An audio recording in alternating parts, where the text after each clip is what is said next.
Today we're going to learn a method of solving first-order differential equations. This method doesn't work with all differential equations, it only works with a specific class of first orders called separable. Separable differential equations. Now, what does that mean? Well, it means, let's say we have, for example, some differential equation of dy over dx is equal to some function g of x and y. And we want to take this differential equation and we want to separate it.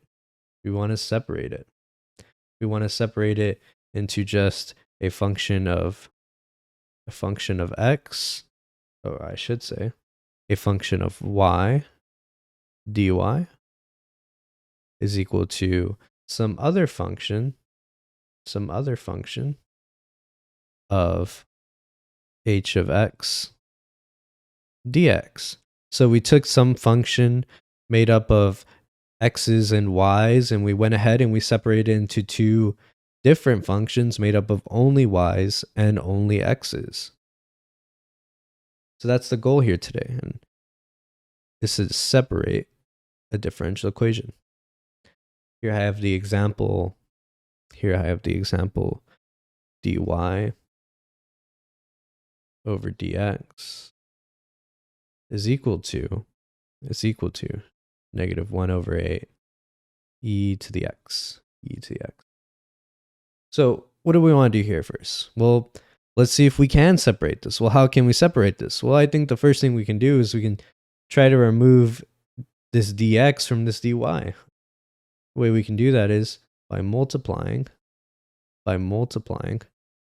both sides by dx. Now what happens here? If we multiply this left-hand side by dx, is dx and this dx multiply just to give us 1. And over here on the right-hand side, it's just now attached to this e to the x. So we're left with dy. dy is equal to negative 1 over 8 e to the x dx. We're left with negative 1 over 8 e to the x dx on the right-hand side. From there, what we want to do is, once we're able to separate a first-order differential equation, we have indeed verified that it is separable. We'd want to integrate. We want to integrate both sides. So we want to integrate the left-hand side and want to integrate the right-hand side. Well, when we integrate dy, what do we get? Well, we're left with just y plus some constant c1.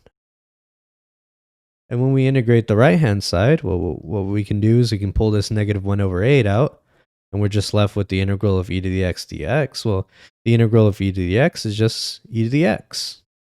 So we're left with negative 1 over 8 times e to the x plus some constant c2. Now what do we do from here? Well, what we can do here is we can start to distribute this negative 1 over 8. And if I distribute that negative 1 over 8, I'm left with negative 1 over 8 e to the x plus, well, negative 1 over 8 times some constant. We have a constant times some constant. Well, what is that? That's just another constant. We can just call it c2 again, just some other constant. What you can think of is, you can think that this constant has been absorbed. It's been absorbed by this c2. The right-hand side, we're still left with y plus c1. We can go ahead and we can combine these two constants. Well, if we combine two constants, what we're left with is y plus, or what I should say.